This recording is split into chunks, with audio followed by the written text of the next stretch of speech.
Hello, this is just a quick video to show you how I fixed Discord not installing on Windows 10. So what would happen is I'd try and install Discord through the Discord setup.exe you get off their website, and it would just come up installation failed. Now what everyone was saying was to delete the app local, but I found a different way. If you press Windows key and R, and that brings up the run, the run exe, you type in what's shown there on the screen, %, local app data, %, press OK. That'll take you to this folder. Then you look and find Discord. Now I only get this Discord file after I've tried to reinstall Discord. And go into apps and then lib, net45, scroll down and double click the Discord application, and that is all I did.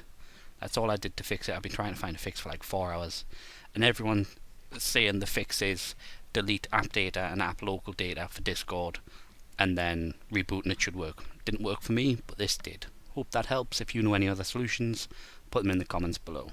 Thank you very much for watching.